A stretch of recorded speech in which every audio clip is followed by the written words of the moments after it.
Usui Sensei was said to have done his practice very close to here, and likely, revered this spot. And then his first healing miracle is said to have been that on his way down from the mountain, he ripped his toenail off on maybe one of these tree roots, and the blood gushing out of his toe. He held onto his toe. His hands felt hot. His toe felt hot, and after some time, the heat subsided, and the blood had stopped flowing, and he was without pain. And so there's this kind of sense that we're right where Reiki practice started at this moment. Welcome, I'm Diana Fels, and thanks for joining me. I'm passionate about helping people to transform for their own light to shine, and I'm so excited to be in Japan, in Kyoto, on Mount Kurama, where Reiki first began. And here with Justin Stein, who has loads of knowledge, and someone who is one of my favourite Reiki scholars, who knows lots about Reiki history, the key people, and how it sort of led to where we are today. And he's also published many things, and he's about to have another 2 books out, which I'm waiting for. So very excited about that. And we happen to be both on Mount Kurama at the same time, celebrating 100 years of Usui Reiki Ryoho. So welcome. Thank you. Thanks for the invitation to record a little talk. Yeah. So we're on Mount Kurama, so maybe you got something to share about, loads of things. We could probably be here for all week, but just even some of the things about, you want to share about Mount Kurama. Sure, and Usui Sensei. Yeah. Sure. Mount Kurama is just outside of Kyoto, and has been a site of religious devotion and practice since at least the year 770, when a temple was built up here by a monk named Gancho, who had a vision of a riderless white horse with a saddle.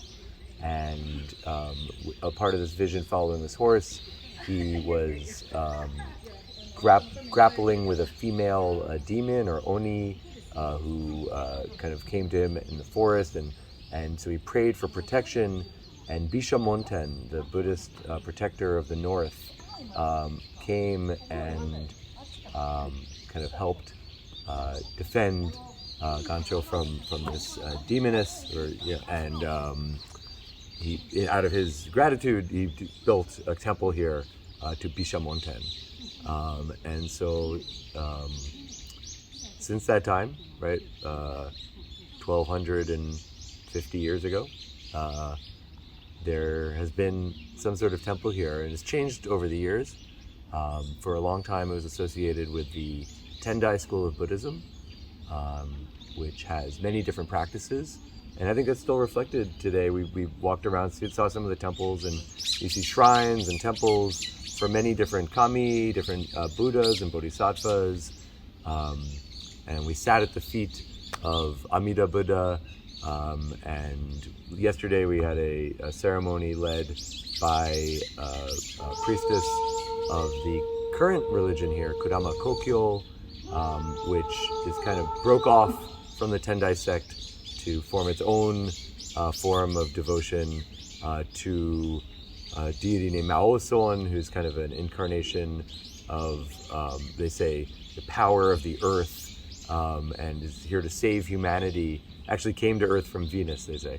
And Bishamonten, right, the original Buddhist deity that's been here since the very beginning, and also the thousand-armed Kanon, the Bodhisattva of compassion. And so they say this mountain is the fusion of these different energies, these different forms of divinity. And so that's the current practice. But at the time of Usui Mikao, the founder of Usui Reiki Ryoho, the temple was still part of Tendai branch of Buddhism. But many people who were not Tendai Buddhists came to the mountain as well, particularly Yamabushi, practitioners of kind of mountain asceticism, sometimes called Shugendo, or the way of ascetic practice. And these practitioners would fast would undergo purifications.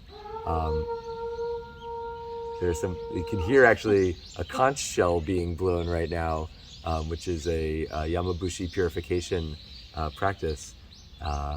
Someone here who's practicing this very traditional Japanese kind of shamanic practice of blowing conch. There's also some waterfalls nearby where practitioners would go and recite sutras, mantras, pray under freezing cold water that would wipe away their impurities, and it said endow them with a kind of inner heat that's known in many cultures as a hallmark of the holy person, the yogi, the ascetic, and these kinds of practices were said to, when people would descend from the mountain, give them maybe awaken their inner healing abilities or other kind of supernatural or magical or mystical powers. And so Yamabushi, these ascetics, were both kind of treasured in communities, but also maybe feared a bit as well. And so we see this in the iconography of the Tengu, the winged kind of monster or goblin associated with Kurama. And it's kind of this, on the one hand, very powerful, but on the other hand, maybe a little scary figure. So anyway, in Usui Sensei's biography on the memorial stone in Tokyo, it talks about how he came to Kurama. He spent 21 days here, fasting, doing austerities, and at the culmination of his practice, it said, mysteriously, he felt overhead a great Reiki, and he was touched on the crown of his head, or from above, and when he came out of this experience, he had healing abilities. And so in that story, there's a lot of elements from kind of traditional Japanese practices, particularly associated with maybe Yamabushi type, Shugendo type mountain ascetic practice. And again, Kurama Yama is known for this.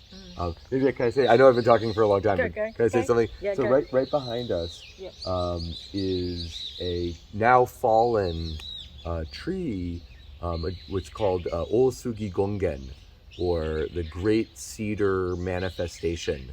And in Kurama Kokyo, they teach that this tree was a manifestation of this deity Maoson. But I think even maybe before that was believed, these trees are generally thought of to be kami in Japanese tradition, so regarded as powerful beings, maybe that have the power to purify, have the power to bless, have the power to protect. And so Usui Sensei was said to have done his practice very close to here, and likely, revered this spot. And then his first healing miracle is said to have been that on his way down from the mountain, he ripped his toenail off on maybe one of these tree roots, and the blood gushing out of his toe, he held onto his toe.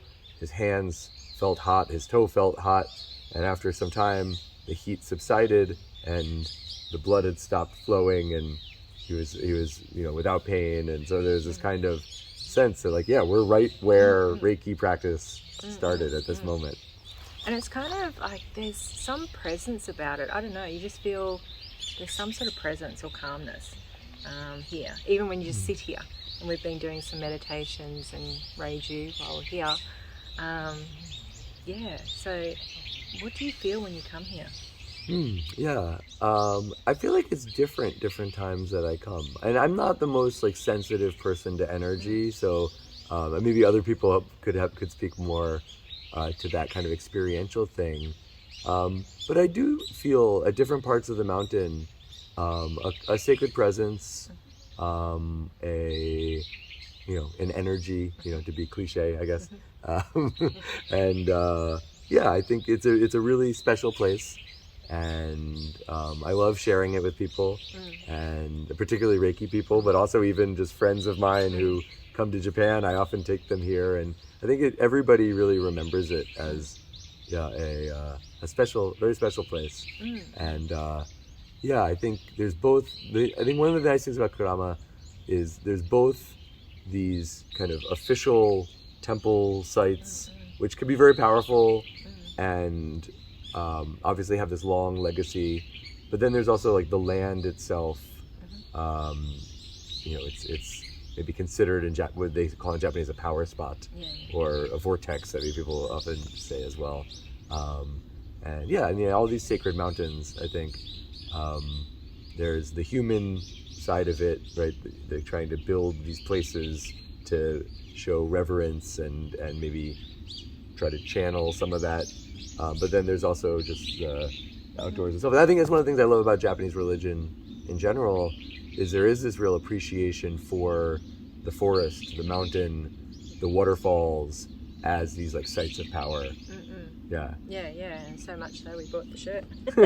So actually, I had been given this by a student before, and then so mine's a little more faded. I think you got the brand new. I got a brand new one. There you go, and imbued with the energy of the universe. So that's something interesting also about Kurama Kokyo, is that even though it's not really directly related to Reiki, they use a lot of the same language that Reiki people use.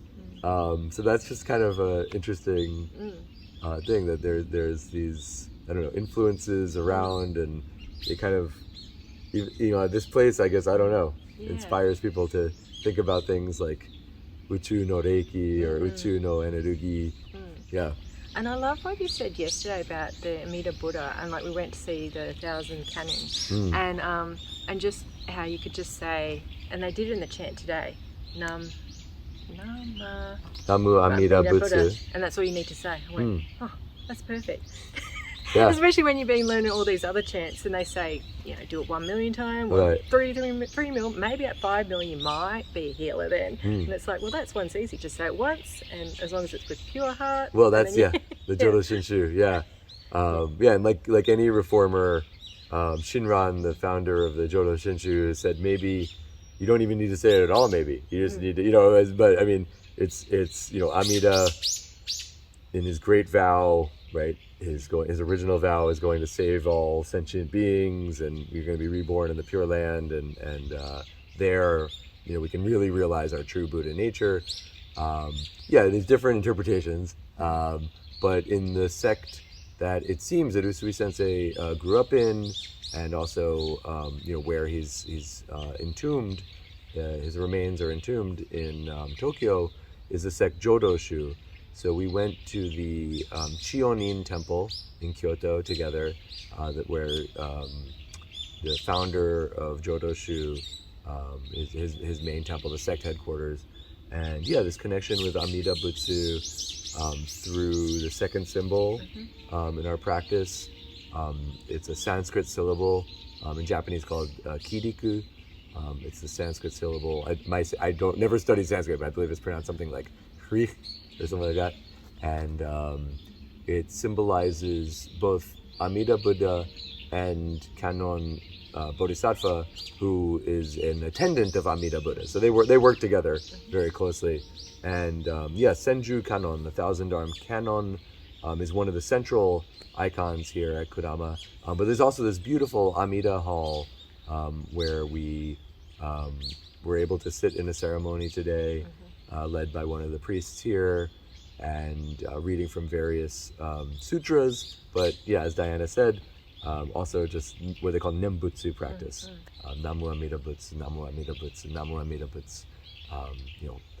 Hail, or the great Amida Buddha.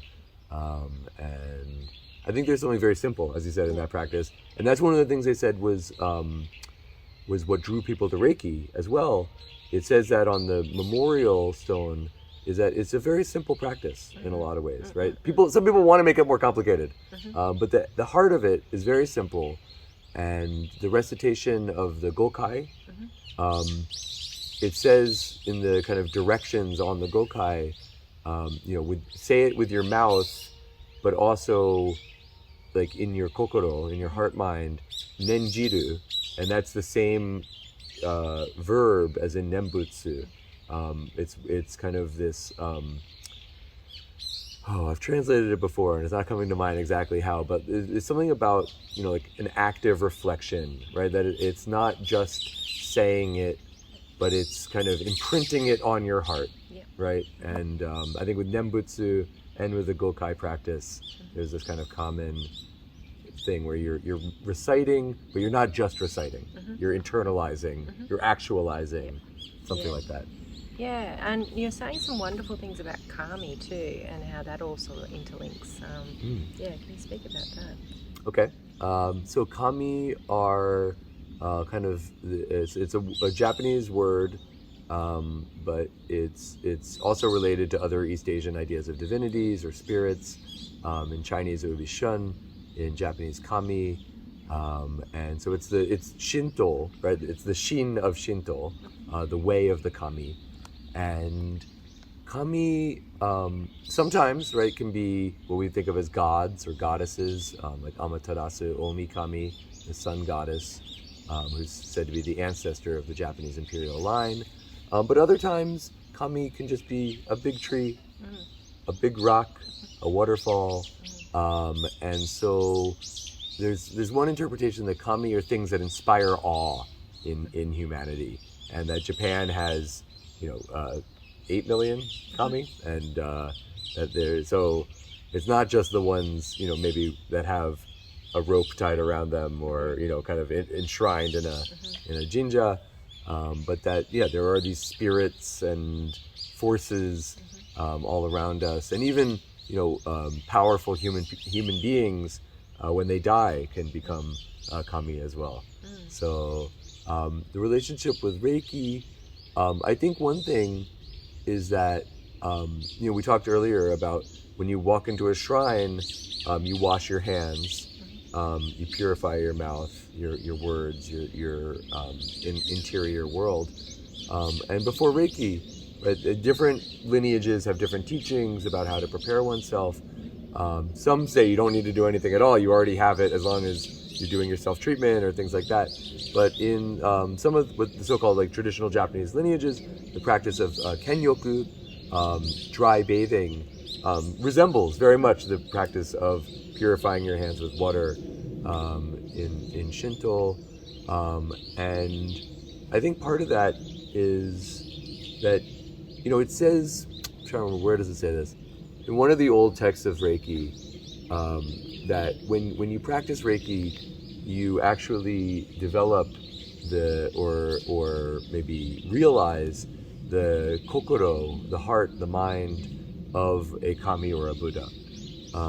And so, it's not to say that the practitioner is a god or the practitioner is a Buddha, but that in their practice, any more than everybody is, right? We all have this potential, but in our practice, there's this kind of idea of opening up ourselves to the influx, maybe, of these exterior forces and this kind of divine presence, in a sense. And so, realizing or awakening our original nature, with honsha, and realizing that original nature is really awakened, godlike in some ways. And so, I think that I'm just riffing for a little while. That's okay, keep going. I can listen to you days. I know we've got to sort of be around the week, but I could stay here for months and just listen, because you've got so much information. It's like, and I'm analytical, so I'm like loving this. Give me more more information.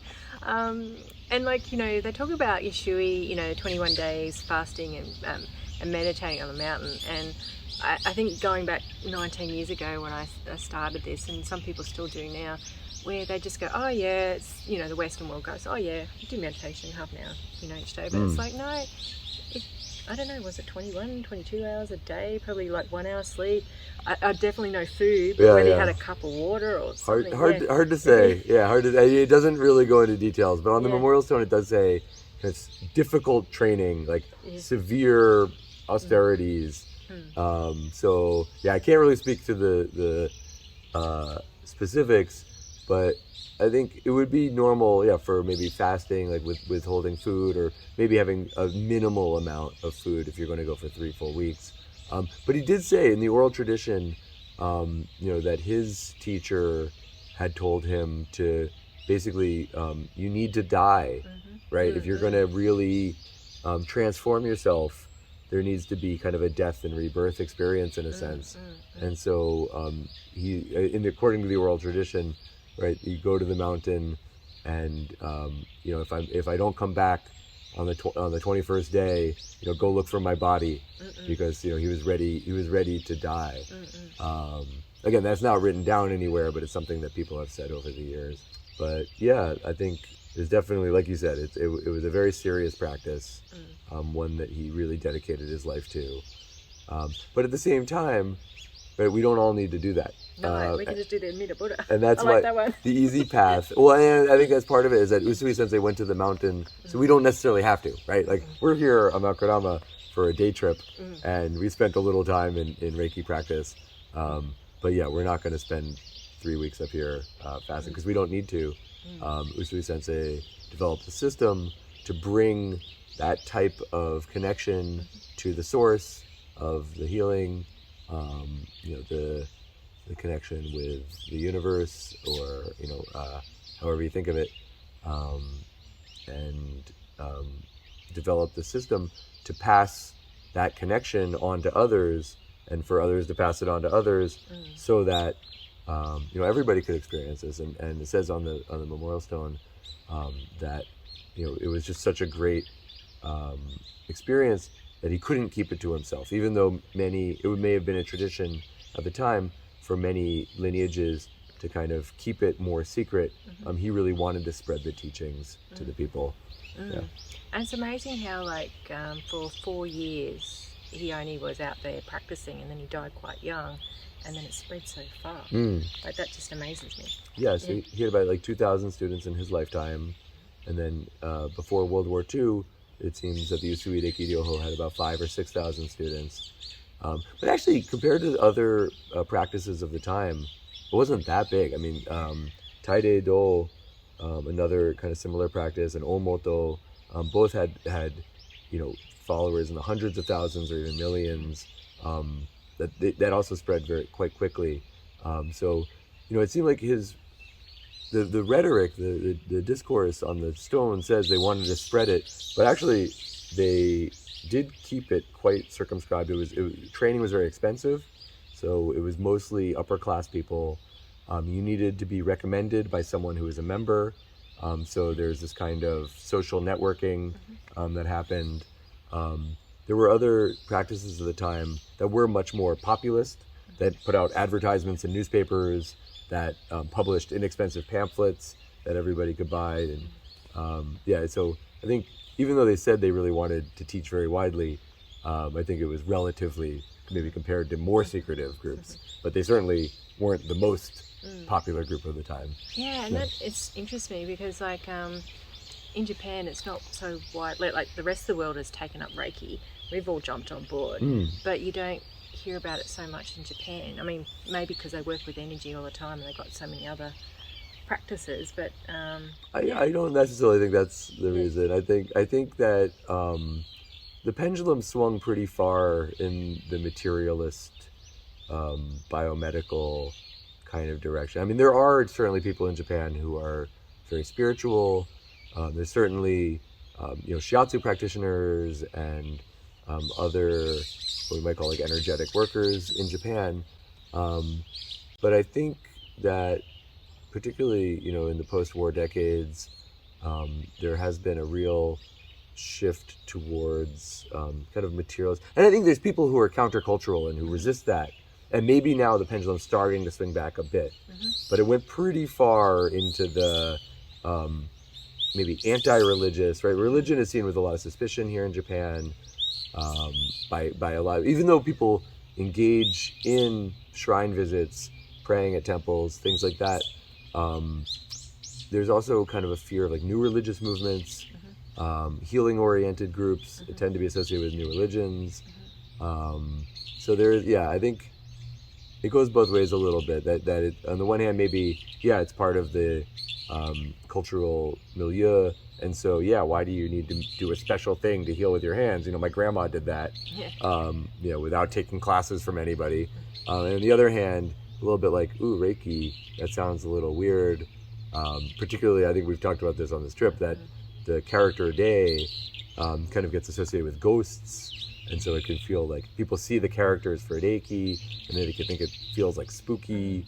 And, is that, they think maybe it has to do with like channeling ghosts or something like that. And so you kind of have to explain to people, like, even though it's got this character, this kanji, it's not, don't worry, it's not like a scary ghost thing. It's just loving, healing energy, something like that. And people are more like, oh, okay, relieved, but still maybe a little bit weirded out. Yeah.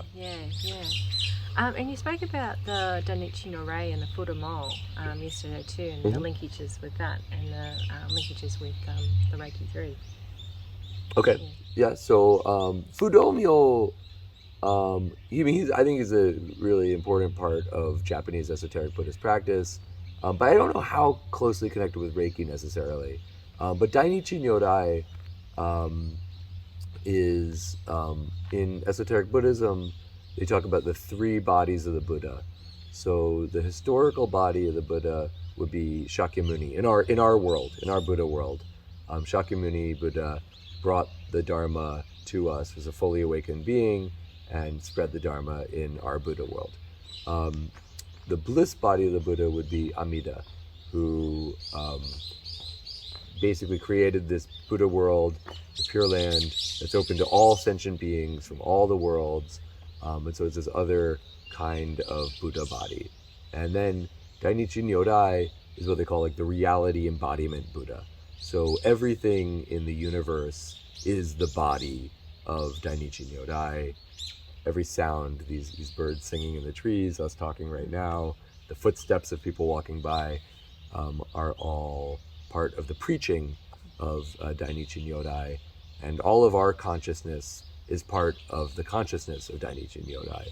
And so in that sense, right, this kind of, you might say pantheistic, maybe a better word for it, but this like all-encompassing idea of Dainichi, and Usui sensei, or people in his times, understanding of the cosmos, I think are related, and this sense in practices like Hatsureho, or in Reiju, of linking the individual, mind and body to the cosmic, I think is very similar to esoteric Buddhist practices like Kaji, that link the individual practitioner to the maybe Dainichi Nyodai, this cosmic Buddha, and the like non-dual identity of the two, right? The two become not two, as they say.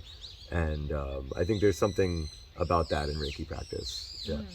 And I like that also burns the rubbish, Oh, that Fudomyo. Yeah, just burn the rubbish. Whatever's being said, whatever's being done, just burn it.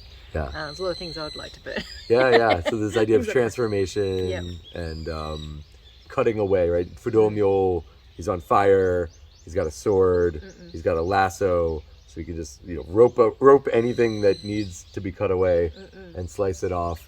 There's these resources in Japanese religion, Japanese Buddhism, esoteric Buddhism, just as in many religious traditions around the world, whether it's the saints and the angels in the Christian tradition, or the Hindu gods, from India, or Orisha, from Afro-Caribbean or Yoruba traditions. That there are all these different resources to call on as a practitioner. But again, that's the complicated road. You don't necessarily need all of that. It can be very simple as well. Yeah. And I love that we've been lucky enough to turn up, and there's been some ceremonies, and like sometimes you don't even know exactly what they're chanting or what they're saying, but you just can feel like something shifting or letting go or burning up or moving. Yeah, which is lovely. Yeah. So how did you get into Reiki? Like, So when I was 19 years old, shortly before my 20th birthday. I was home for the summer from university, and through a friend, I started learning and practicing this kind of chakra healing practice called spiritual human yoga. I went to a big initiation that the master was doing, and it was very cultish, and it made me uncomfortable. And at the same time, I really felt the energies that we were learning to work with were like powerful and therapeutic. And so I was trying to balance that tension where on the one hand, like, there's a lot of good things here, and on the other hand, this could be used maybe in a exploitative or manipulative way. And so I ended up writing, and then I came to Japan for the first time shortly after that. I was on a Buddhist studies program, and I learned about new religious movements in Japan that do a lot of healing practices as well. And so I ended up writing a proposal. This is before I had Reiki. I wrote a proposal, or before I'd been trained in Reiki. You know, I think we all, to some extent, have Reiki.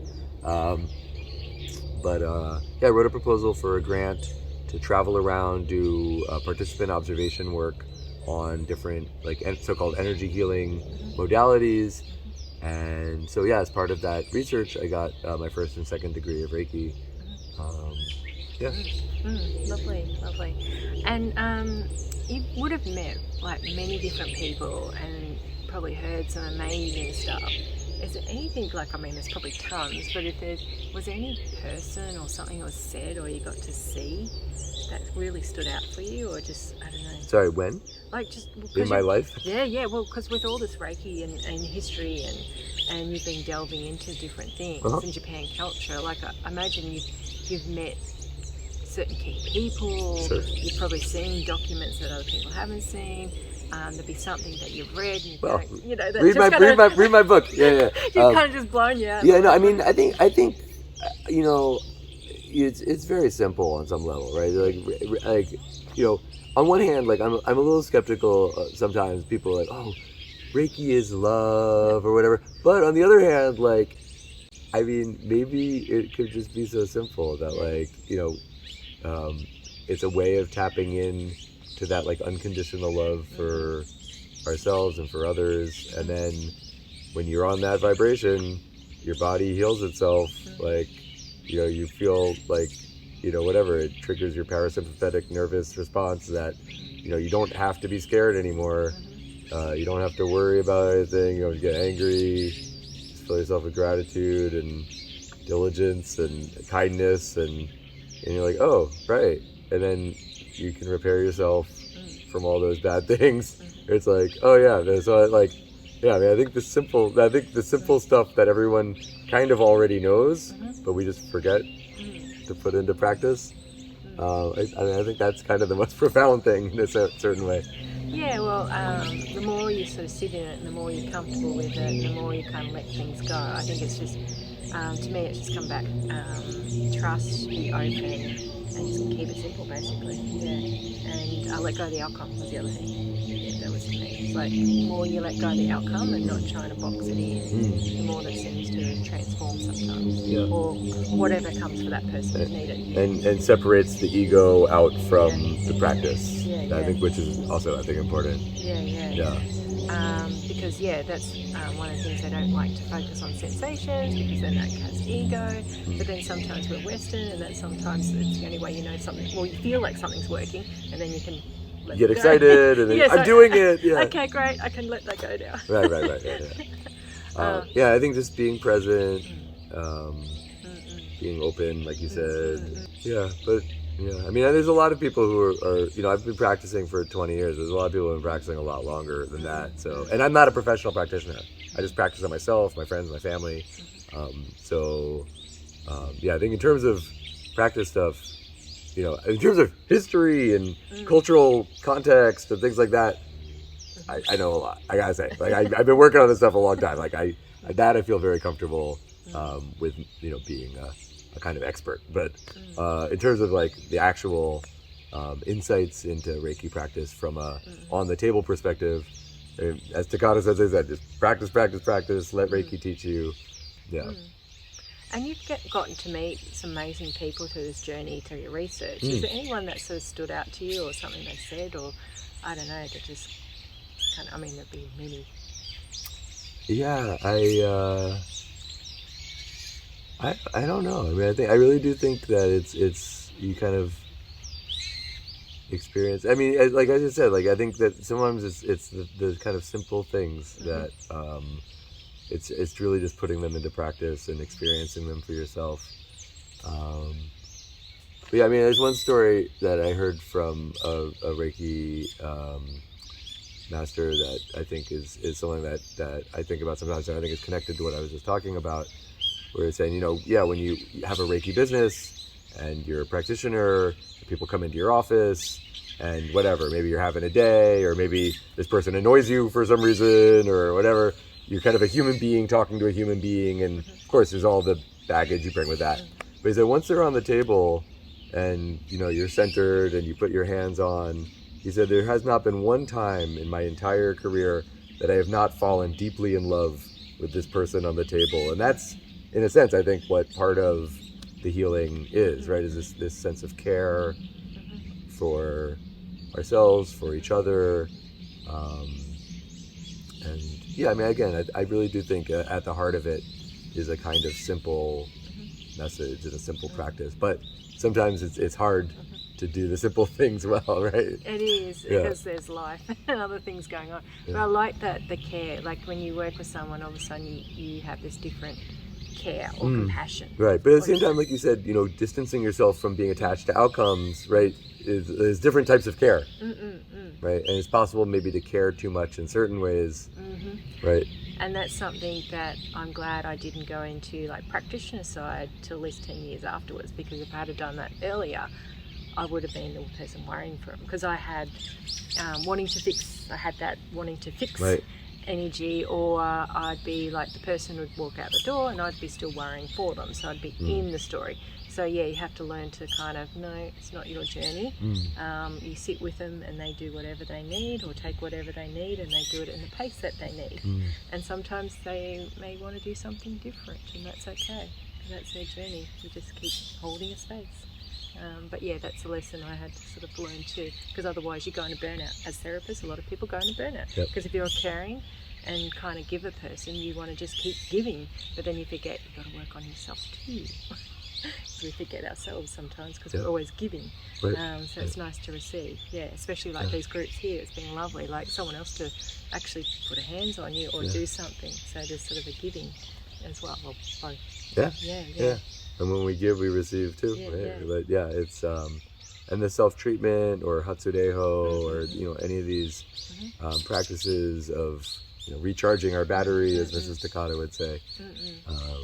Yeah, I think that's obviously important as well, right? And I love those words, recharging your battery. Yeah, and the battery being, you know, down here. Yeah, hara. Yeah. And it's almost like sometimes it's got those medical, like, you know, things that just zap them and like, I'm alive again, that's right.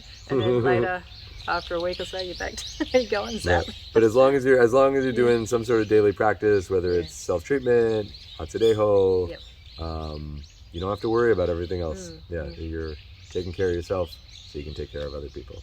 Lovely. Yeah. So Japan is such a magical place. Like I know we're here for a special event, but then I don't know. Do you want to mention what event?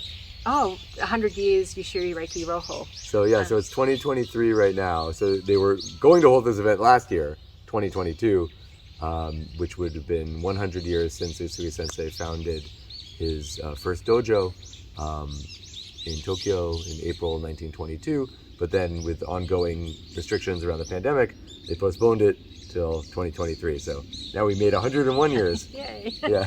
But it's been lovely to share it with so many different people, and there's been so many events happening. But I love the synchronicity. It's just like you're just doing your thing, but then all of a sudden you cross paths at the same time on the street that you're not expecting. So I love that it just has this little extra magic about it, or whether it's the Reiki energy or something. Yeah, it just is forming. You know, what you're seeking just all of a sudden turns up. And amazing people from all over the world, Yeah. from all these different lineages, all converging on these places. Yeah, It's yeah. very special. Yeah, it is. So is there anything else that you'd like to share that, I'm excited for my book to come out too. It's been a long time. My dissertation was 2017 and now it's 2023, so 6 years. It's based on the dissertation, so if you've read that and you read the book, you'll say, oh, this is pretty familiar, but there is new stuff in there. This guy Olaf Bohm has this amazing trove of materials from the 1920s and 30s. That was something new I got to work with. Some new data there, some new interpretation. I think I've deepened my thinking about things like kanji that we were talking about briefly. This interpenetration of the practitioner and the deity, and the role of that in the symbols, the role of that maybe in Hatsudeho, in the Gyosei recitation. And so yeah, I'm excited for that. And then the second book that Diana mentioned, it's not, now this one is like done. It's coming out in September. The second one is something I still need to put together a bit.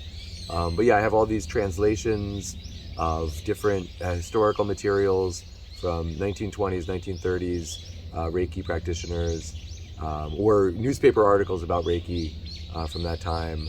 And so yeah, I want to put all of that together into a kind of source book with my translations of, not just the materials that have circulated widely, but including those like the Kokai Denju Setsume, Usui Sensei's question and answer, the memorial stone, but also some of these newspaper articles that people haven't really seen before. And I think some of them really do have deep insights into both the historical development of the practice, but also maybe ways to think about our own practice today. Yeah. And I love that you are translating some of these things, because there's books that people will mention or a snippet of it, and you'll ask a teacher, oh, so is there an English version? No. That's how to print. Yeah. No. And, Oh, and it's like, oh my God, someone's translating something. Yeah. Well, we also have this whole translation of the Tomita book. Yeah. So unfortunately, want that one too. I was waiting to hear from this publisher, and they just informed me a couple of days ago that they weren't interested in publishing it. So that's a bummer.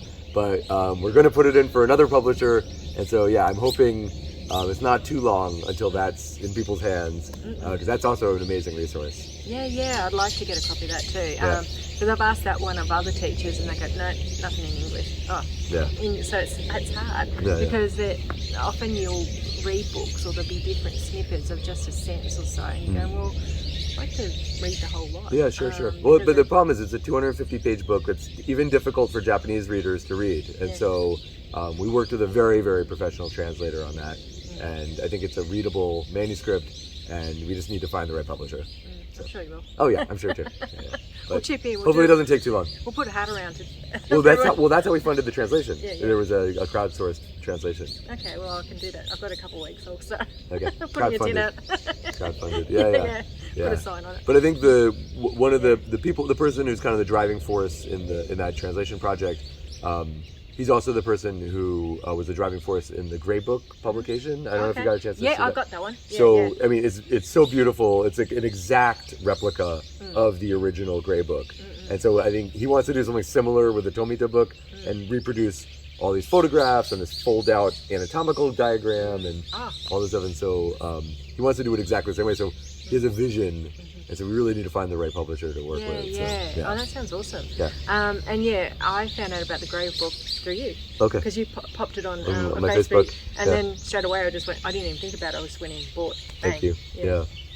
So it's always a pleasure to talk with you. And I could just keep going and going and going and going. I can listen for hours, I'm good. You're amazing. Like the research that you've done and the depth that you have and the way you explain it, it just, it's easy. And it's and having done little bits of research myself, not that much, nothing like you, but it's a lot of hours and it's a lot of work. And because I'm a bit of a person to study and write it down and learn it. Yeah, Like, and not to mention learning Japanese. I mean, that was very, and still is very time consuming. Yeah. So I can appreciate, all the things that you've done and the depth it would have taken to do that, and the endless hours and away from family and everything else. But I'm lining up to buy your books and whatever else that goes along, and meet you again. And I definitely, I'm on a trip here with him now, so I'd recommend it. So anything you're selling, buy it. Thanks so much. So lovely to have you. Thank you so much, Diana. It really means a lot. Yeah, awesome. No, you're brilliant. You're top. More than 10 stars, 100 stars. Thank you. Everyone should buy it. I think, you've done so many amazing things and will probably do more. And they're just generous. You're just generous with your answers. And even as we're going around here, be random people there and you're talking to us, hang on, you're talking to us. All these random people he's just talking to as they're just standing there, and then give them a whole heap of information. So you're really good at talking really good at information and just helping people out. Yeah. Thank you. Yeah, I feel like being a teacher is my calling on some level. Yeah. Well, you're a natural. You do well. Yeah. And awesome. And you're just always smiling. Always happy and smiling. So yeah. Well, it's easy when I'm around such lovely people. Okay. Well, awesome. Thank you.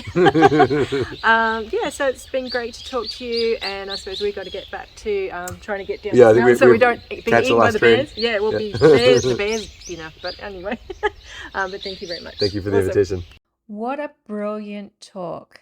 Justin Stein is an amazing guy with such passion and dedication, and I'm so grateful and thankful and lucky to have chatted to him today. And what an extra surprise! The Yamabushi shell and the sounds in the background, that is extremely rare. So we were so blessed for something like that to occur and to happen at the same time. And I think that's just another little things that I notice about the magic of Japan. If you've liked this, hit the like and subscribe button below. Is there something you got out of this today, or something that resonated? I would really love to know.